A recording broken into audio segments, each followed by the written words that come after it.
उशर के बारे में इस्लामी अहकाम जानने के लिए क़िबला शेख तरीक़त अमीर अहले सुन्नत से किए गए मुख्तलिफ़ सवालात और क़िबला शेख तरीक़त अमीर अहले सुन्नत के उशर के बारे में जवाबात समाअत फरमाइए और अपने इल्म में इजाफ़ा कीजिए। बेहतरीन वीडियो है, इसको आखिर तक ज़रूर समाअत फरमाइए, देखिए। जो फसल भी नफा हासिल करने के लिए काश्त करेंगे, क्या सब पर उशर देना होगा? जी हाँ। क्या उशर अदा करना फर्ज है? जी हाँ। क्या उशर अंदाजे से दे सकते हैं? नहीं, बल्कि पूरा पूरा हिसाब करके देना जरूरी है।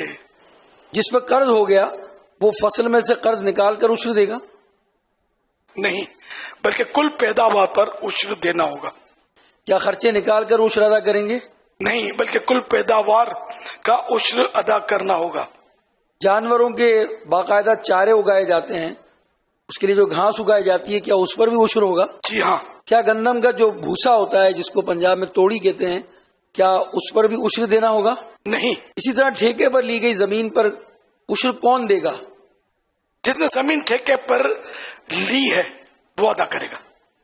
एडवांस उशर भी अदा कर सकते हैं? जब खेती और फल नफा उठाने के काबिल हो जाए, अगरचे अभी कटने के काबिल ना हो, तो इसका उशर अदा कर सकते हैं। क्या उशर में रकम भी दे सकते हैं? जी हाँ। उशर किसको दे सकते हैं? जिनको ज़कात दे सकते हैं उनको उशर भी दे सकते हैं। अगर गरीबों को खाना खिला दें तो क्या उशर अदा हो जाएगा? सिर्फ खिलाने से उशर अदा नहीं होगा। अगर खाना दे दिया, अब वो चाहे खाए चाहे ले जाए, तो उशर अदा हो जाएगा। मालिक बनाना पड़ेगा।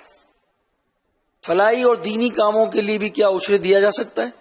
नहीं, उशर अदा करने के लिए मुस्तहिक को मालिक बनाना शर्त है। अब फलाई और दीनी कामों के लिए उशर देने की सूरत यह होगी कि वो जो है या तो मुस्तहिक पर खर्च करेंगे जो हकदार है, या फिर ये कि वो हीला करके वो अपने दीगर काम बजा लाएंगे। जैसे अब हॉस्पिटलों को लोग देते हैं, समाजी इदारों को देते हैं, तो इनमें जो मैंने देखा है कि इसी बातें सामने आई कि ये सब मतलब है कि इसमें गरीब अमीर सबको मतलब दवा देंगे, इंजेक्शन लगाएंगे, अच्छा किराया जो है कमरे का वो उसमें मिन्हा करेंगे, यानी कि उससे निकाल लेंगे वगैरह वगैरह। तो इस तरह उशर या ज़कात अदा नहीं होती, इस पे मालिक बनाना शर्त है। अब मिसाल के तौर पर मरीज है, ये आया और इसको किसी दवा की जरूरत है, तो उतनी रकम की दवा ज़कात की जो है वो उस मरीज को दे दी जाए, मालिक कर दिया जाए। अब वो उसको इस्तेमाल करे, चाहे किसी और को दे, चाहे बेच डाले, मालिक हो गया हो, तो ज़कात अदा होगी। तो इसलिए वो पहले से शरई हीला कर लिया जाए। अब शरई हीला करके हॉस्पिटल में जो रकम इस्तेमाल की जाएगी ना, या समाजी इदारे में, तो अब गरीब अमीर सब इसमें वो हिस्सा ले सकेंगे। वरना ज़कात के पैसों से तनख्वाह भी नहीं दी जा सकती। डॉक्टर भी रखेंगे, नर्स भी रखेंगे, जो भी मतलब इसके लवाजमात हैं।